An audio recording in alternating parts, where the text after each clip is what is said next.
nous allons voir et analyser cette notion suspecte donc de culture générale avec Adrien Delespierre qui prépare une thèse en sociologie à Paris 1 consacrée à l'internationalisation des grandes écoles d'ingénieurs et qui va, je pense, porter la première attaque contre la culture générale dans une communication dont l'intitulé laisse déjà transparaître quelques résonances bourdieusiennes, les spécialistes de la non-spécialisation, la concurrence culturelle dans le champ des grandes écoles, donc le vocabulaire est sans ambiguïté, et donc nous te laissons la parole. Merci Denis. Je voudrais amorcer mon propos en citant Roger Martin, un ancien PDG de Saint-Gobain qui est diplômé de l'école polytechnique et de l'école des mines, et qui attestait solennellement que tout ce qui lui a été appris dans ces deux écoles ne lui avait servi absolument à rien tout au long de sa carrière. Cette saillie est souvent confirmée dans les entretiens que j'ai pu réaliser avec des polytechniciens dans le cadre donc de ma thèse en cours sur l'internationalisation des écoles d'ingénieurs. Les polytechniciens racontent souvent que les enseignements qu'ils ont suivis à l'IX sont très théoriques, très généraux et peu applicables à la vie en entreprise.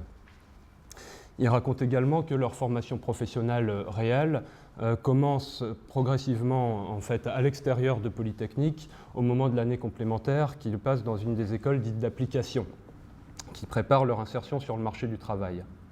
Pourtant, on sait que les polytechniciens font partie des cadres supérieurs les plus cotés dans le milieu de l'entreprise et qui sont aussi parmi les moins exposés au chômage.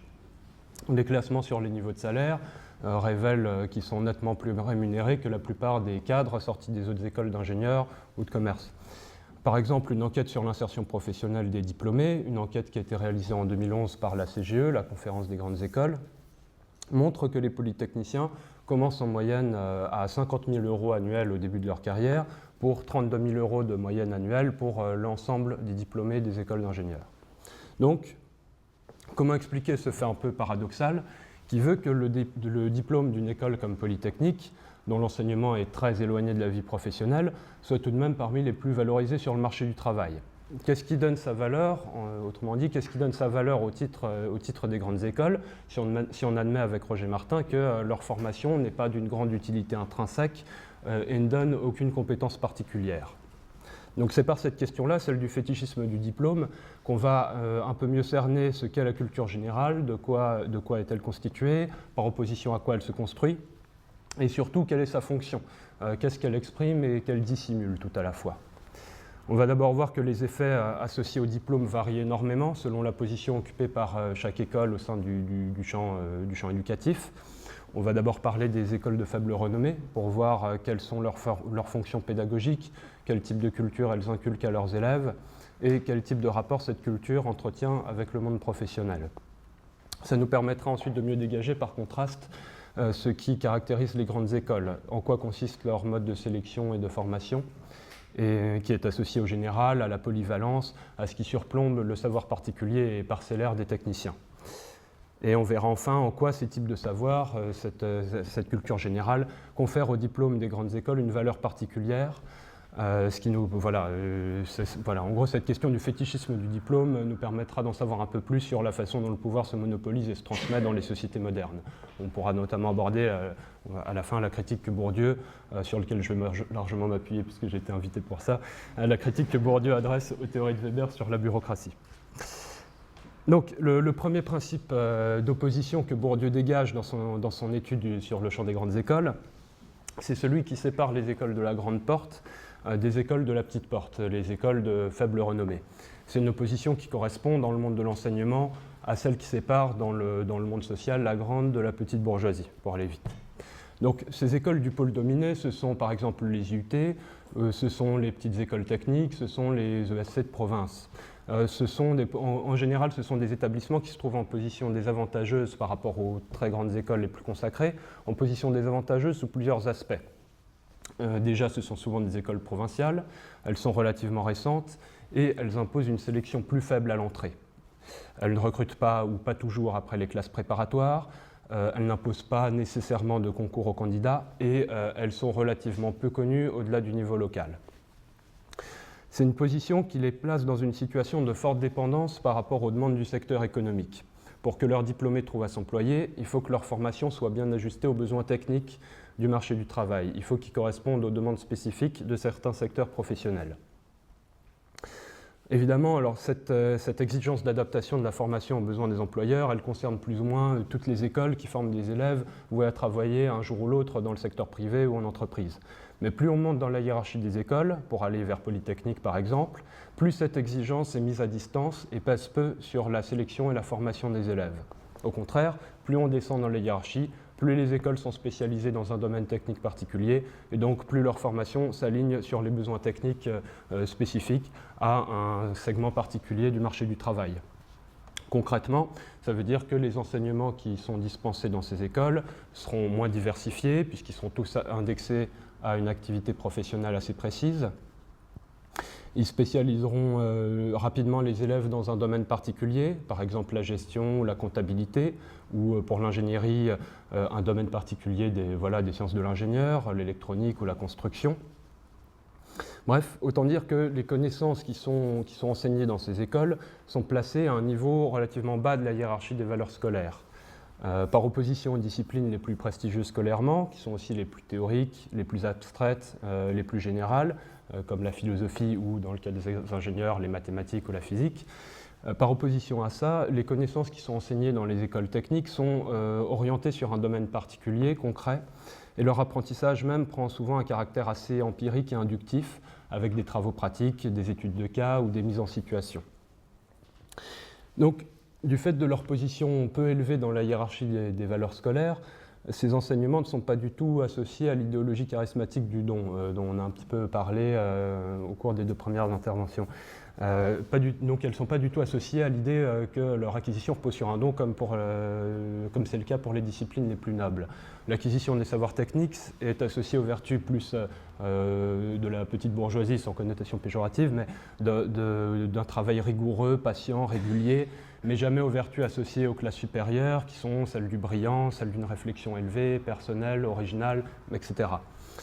Donc, ces catégories qui ont l'air de se cantonner au domaine strictement scolaire vont avoir un effet très fort, au-delà même du champ éducatif, un effet qu'on appelle en sociologie du nom un peu barbare d'assignation statutaire.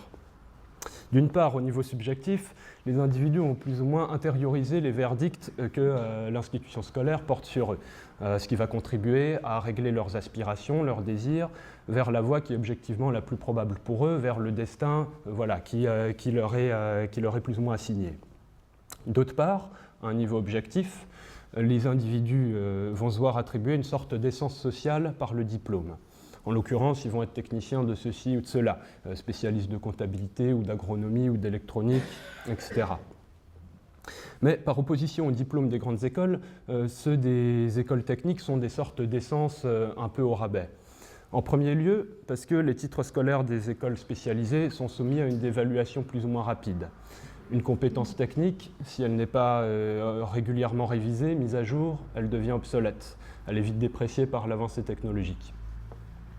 Deuxième raison pour laquelle ce diplôme est moins valorisé, c'est qu'ils ont un rendement quasiment nul en dehors du secteur d'activité précis auquel ils se rapportent. Ce qui veut dire que les porteurs de ces titres sont cantonnés toute leur vie dans un domaine technique unique, qu'il est assez compliqué pour eux de changer de domaine d'activité, en plus du fait que leur titre se dévalue avec le temps. Donc plus ils avancent dans leur carrière, plus ils sont menacés de chômage technique, et plus aussi l'éventail des possibles tend à se restreindre pour eux.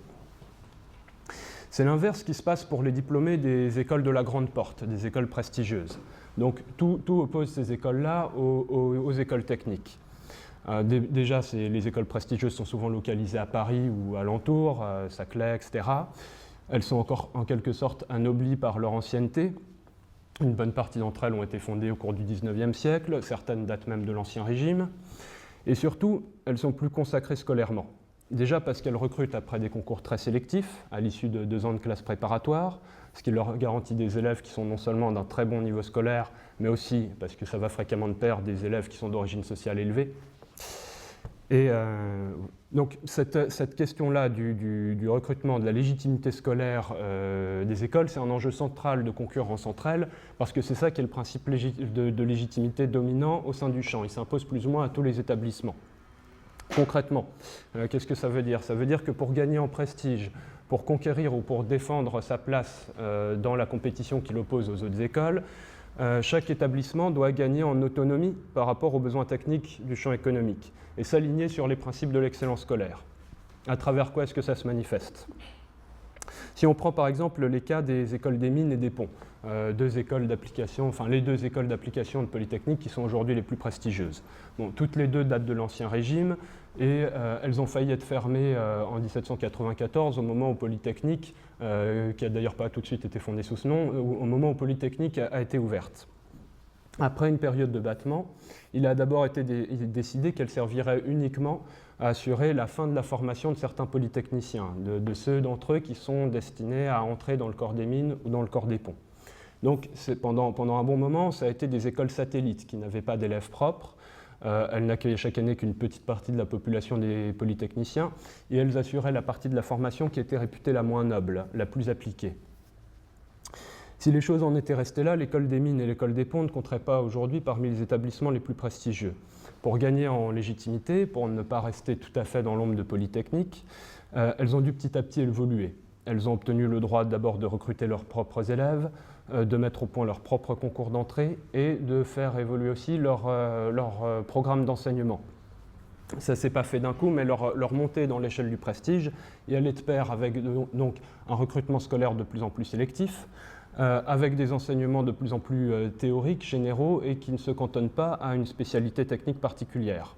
Donc, au fur et à mesure qu'elles gagnent en légitimité scolaire, leur cursus se détourne de leur spécialité initiale. La formation des élèves ingénieurs des mines ou des ponts, aujourd'hui, ne les condamne pas à travailler dans la sidérurgie ou dans la construction, comme ce serait le cas pour des écoles techniques.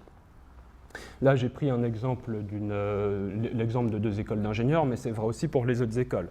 Si on prend par exemple l'HEC ou l'ESSEC, elles ont dû gagner en légitimité scolaire pour éviter de rester au niveau des écoles privées très chères mais peu sélectives scolairement, des écoles pour fils à papa qu'elles étaient un petit peu à leur début. Donc au cours de leur histoire, elles ont fait évoluer le recrutement de leur corps professoral pour augmenter la part des académiques par rapport aux enseignants qui sont des professionnels en activité à côté. Et elles ont aussi relevé progressivement le niveau scolaire exigé à l'entrée. C'est assez récemment, en 1995, qu'HEC a obtenu le droit de recruter à Bac+2 après donc, 2 ans de classe prépa. Donc, ces deux exemples pour illustrer le fait qu'à tous ces niveaux, on retrouve une concurrence généralisée entre les écoles d'élite pour accumuler du capital scolaire. Pour quelle fonction et dans quel but ? Si on veut produire des futurs dirigeants d'entreprise, par exemple, après tout, pourquoi est-ce qu'il faudrait les soumettre à cette sélection scolaire difficile et pourquoi leur imposer l'apprentissage de connaissances générales et abstraites et pourquoi les tenir si longtemps à distance de la vie professionnelle? La raison, évidemment, c'est que tous ces rituels bien particuliers de sélection et de formation, qui sont à l'exact opposé de ceux qui ont cours dans les écoles techniques, ces rituels ont pour fonction d'anoblir. Selon des méthodes qui évoquent très directement certaines techniques religieuses, ils font le tri entre des élus et des rejetés, entre le bon grain et l'ivraie. Bref, ils produisent une noblesse d'un type particulier qui est la noblesse scolaire. Par quels moyens? Par les concours déjà, évidemment, qui fonctionnent un peu à la manière des ordalies, de jugement divin absolu et définitif. Les épreuves qui sont imposées, qui sont d'ailleurs d'autant plus importantes, qui ont des coefficients d'autant plus élevés, donc qu'elles portent sur des matières plus générales, plus nobles, ces épreuves transforment du continu en discontinu en traçant une frontière dans la masse des candidats, en instaurant entre eux une différence d'essence, une différence d'ordre ontologique entre le dernier admis et le premier recalé. De plus, les disciplines qui sont au programme de ces concours d'entrée sont, donc, comme je viens de l'évoquer, très élevées toujours dans la hiérarchie des valeurs scolaires, à l'exact opposé des matières techniques enseignées dans les écoles spécialisées. On va trouver par exemple les mathématiques et la physique théorique pour Polytechnique, ou bien à l'ENS, il va y avoir les humanités, la philosophie, les langues mortes, ou pour l'ENA, le fameux grand oral avec la culture générale, qui est parmi toutes ces disciplines les plus valorisées, parmi ces disciplines les plus nobles, qui est la moins académique et la plus intramondaine d'entre ces disciplines qui ont la vertu de distinguer, d'anoblir ceux qui les maîtrisent. Donc, contrairement aux connaissances techniques ou appliquées, dont l'apprentissage est associé aux vertus dominées de travail laborieux, acharné, sérieux, comme je l'évoquais tout à l'heure, la maîtrise de ces disciplines élevées, prestigieuses, elle est vue certes comme le fruit d'un travail qui est nécessaire, mais aussi surtout comme la révélation d'un don, d'un talent inné dont certains élèves plus brillants que d'autres, entre guillemets, auraient hérité. Or, on sait, problème avec mon ordinateur, excusez-moi, on sait que les idées magiques ne sont jamais tout à fait fausses et que derrière leur... voilà, je suis désolé. Voilà. C'est bon, j'ai retrouvé. Il y a eu un petit problème de pad. Donc, les idées magiques ne sont jamais tout à fait fausses. On sait, après Durkheim, que ce sont des illusions bien fondées.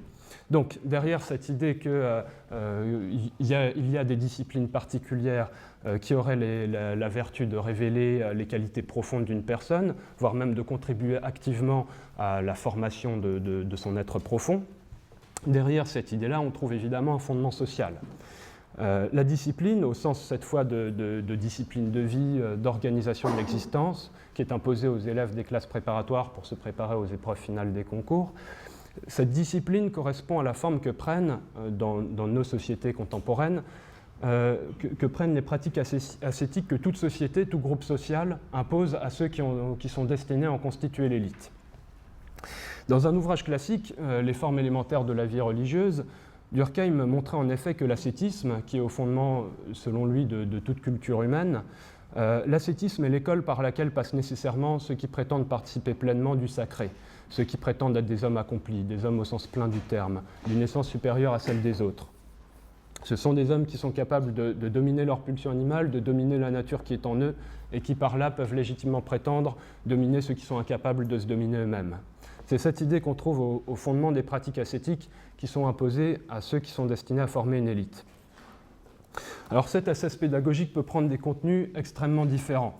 Dans d'autres sociétés, ça peut constituer dans des périodes de jeûne ou d'abstention, ou bien prendre des formes plus raffinées, comme celle qu'analyse par exemple Elias dans son ouvrage sur le processus de civilisation. Dans le cas des écoles d'élite, les nôtres ou celles d'autres cultures, l'ascèse pédagogique est constituée par les exercices nécessaires pour acquérir une culture que Bourdieu qualifie de formelle et coupée de la vie. Ça peut être par exemple l'apprentissage de savoirs abstraits et éloignés de tout usage quotidien, comme la grammaire des langues mortes, le latin, le grec ou la lecture des textes anciens. Ou bien dans les taupes, ça va être les mathématiques et la physique théorique. Ou bien dans les collèges anglo-saxons, le cricket, le rugby ou l'aviron. Ailleurs, chez les nobles de l'âge classique ou dans les écoles de samouraïs, ça pouvait être l'escrime, la danse, l'équitation, la musique ou le tir à l'arc. Bref, dans tous les cas, ces enseignements sont moins importants par leur contenu que par leur forme, par les efforts, les épreuves qui sont nécessaires pour les acquérir. Contrairement aux apprentissages qui sont virtuellement utiles dans l'existence ou dans la pratique professionnelle, comme c'est le cas dans les écoles techniques, les exercices ascétiques ne trouvent leur raison d'être nulle part ailleurs qu'en eux-mêmes. Ils ne sont à la limite source d'aucune utilité ou d'aucune jouissance, à part peut-être cette forme toute particulière de plaisir que procure l'obéissance à une règle. Une fois qu'on a dit ça, reste à savoir comment cet apprentissage produit des effets en dehors du monde scolaire. Comment fonctionnent les effets d'assignation statutaire dont j'ai parlé tout à l'heure à propos des écoles techniques. Donc, au niveau subjectif, là encore, je vais très vite dessus, mais ces rituels de sélection vont faire éclore chez ceux qui les ont passés avec succès le sentiment de faire partie d'une communauté d'élus. C'est le fameux esprit de corps des grandes écoles. Pour aller vite, c'est ce qui va aussi légitimer à leurs propres yeux le fait de nourrir des ambitions élevées. Bon. Au niveau objectif, l'assignation statutaire va s'exercer, là par contre, par le biais du titre scolaire, mais en produisant des effets qui sont diamétralement opposés, encore une fois, au diplôme des écoles techniques.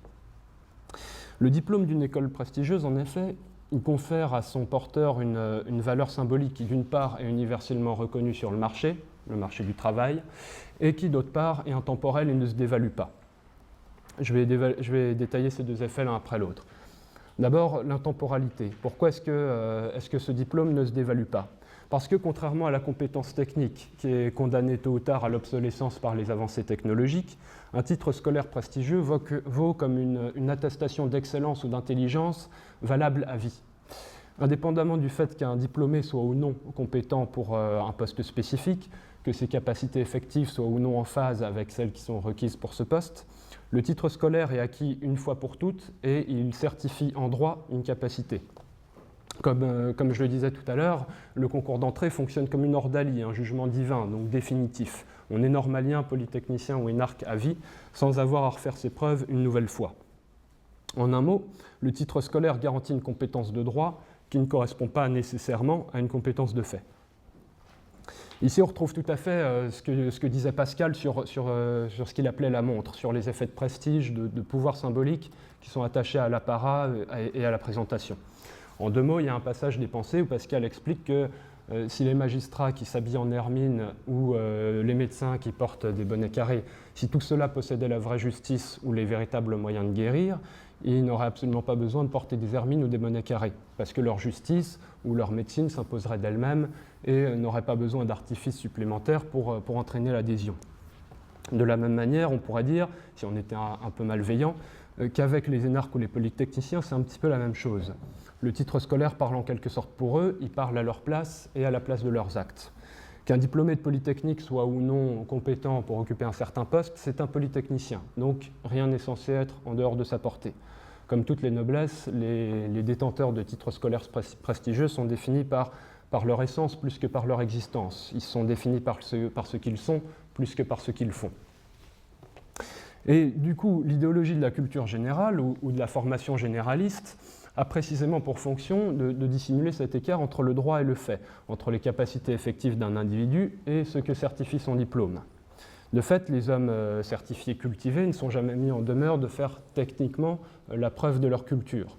Mettre en cause le détenteur d'un titre scolaire, en lui déniant les capacités auxquelles il prétend, c'est contester à travers lui le droit de tous les autres porteurs de ce diplôme et avec eux l'institution qui les a choisis et formés. Donc, premier point, le diplôme atteste, pour résumer, le diplôme atteste une compétence de droit ad vitam aeternam. Deuxième point, deuxième effet qui est lié au diplôme d'une grande école, c'est que la compétence qui est garantie n'est pas définie techniquement. C'est une compétence élargie, universelle, et qui est censée couvrir à peu près tous les domaines. Concrètement, plus un diplôme est prestigieux, et plus il donne accès à de nombreux secteurs d'activité. Si vous êtes polytechnicien ou HEC ou énarque, vous avez accès à une palette très large de domaines professionnels. Et mieux que ça, vous pouvez aussi passer beaucoup plus facilement d'un secteur à un autre, ou pourquoi pas cumuler des positions dans plusieurs secteurs à la fois. Dans un corps d'État, dans un cabinet ministériel, dans la banque, dans l'industrie, dans un parti politique ou un syndicat patronal, éventuellement dans les médias, éventuellement aussi dans le conseil d'administration d'une grande école, ou bien d'un institut de recherche, etc. etc. Autrement dit, la possibilité de circuler d'un secteur d'activité à un autre dépend étroitement de la valeur du titre scolaire dont on est détenteur. Les diplômés des écoles de rang moyen ou des grandes écoles qui comptent parmi les moins prestigieuses sont, eux, cantonnés à un secteur d'activité donné. La qualification technique qui est associée à leur diplôme les astreint à un seul type d'activité professionnelle et pas plus.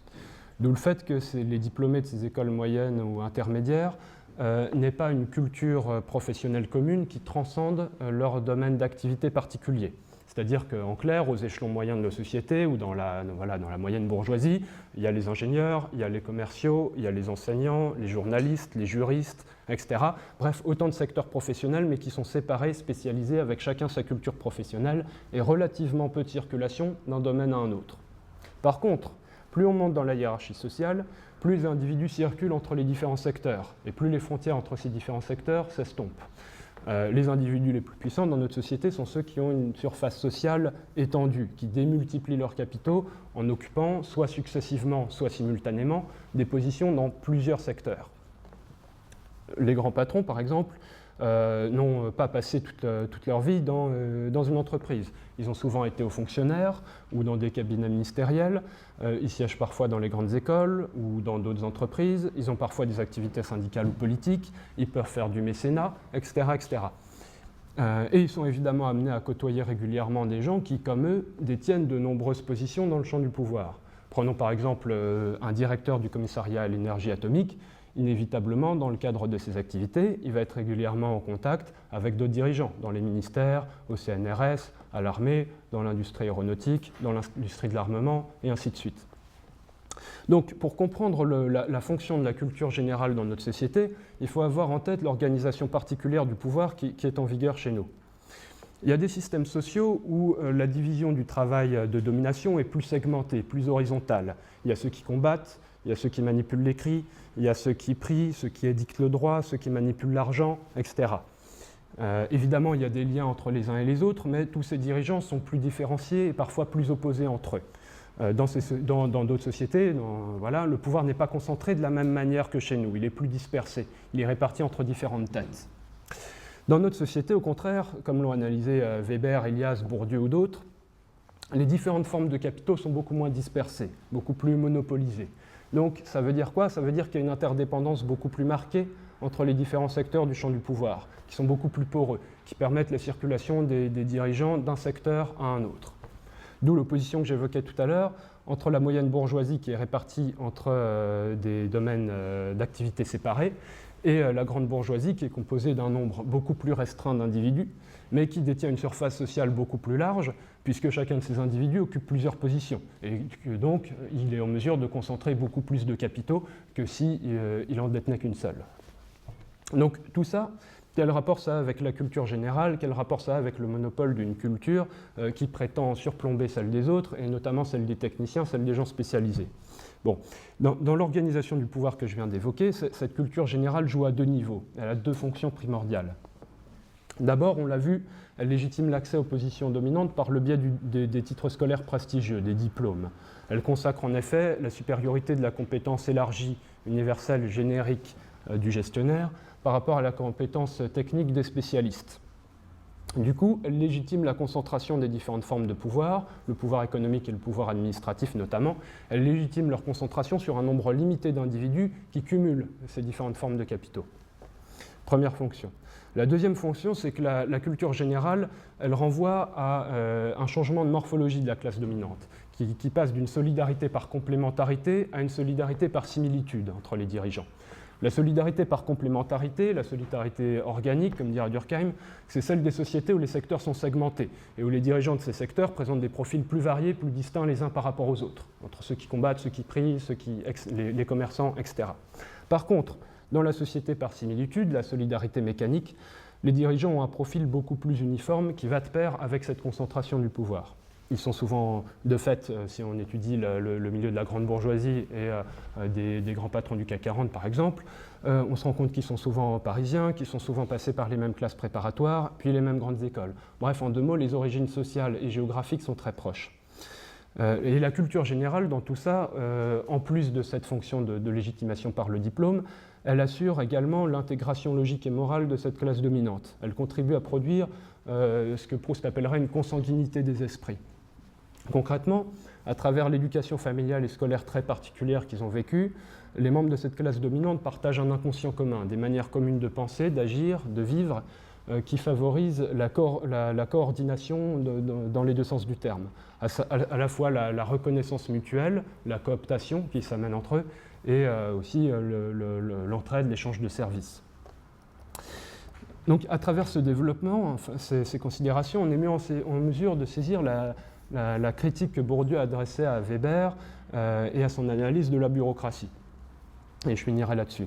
Pour Weber, le développement des systèmes bureaucratiques modernes va de pair avec une rationalisation de la division du travail. En gros, Weber explique que dans la bourgeoisie, chaque poste est défini par des attributions précises, avec des tâches rigoureusement définies à effectuer, ce qui implique que ceux qui sont amenés à les occuper doivent être passés par des procédures de formation et de recrutement rationalisées. Ils doivent être, en gros, concrètement, des experts spécialement formés à remplir des fonctions techniques bien précises. Mais dire ça, c'est selon Bourdieu, enfin selon en tout cas les développements que j'ai rapportés ici, c'est en fait donner beaucoup trop d'importance aux fonctions techniques du système d'enseignement par rapport à ces fonctions de consécration sociale et ces fonctions d'unification de la classe dominante. Il faut donc battre en brèche l'idée reçue que nous soyons gouvernés par des technocrates. critiquer la technocratie, c'est quelque part déjà accorder beaucoup aux dominants. C'est admettre que ce qu'il y a au fondement de leur pouvoir, c'est une maîtrise technique, une expertise, une compétence spécifique. Et dire ça, c'est méconnaître tout à fait que ce qui est réellement au fondement du pouvoir dans notre société, c'est bien plutôt une culture. On est donc beaucoup mieux fondé à parler au fond d'une culturocratie que d'une technocratie. Voilà, merci.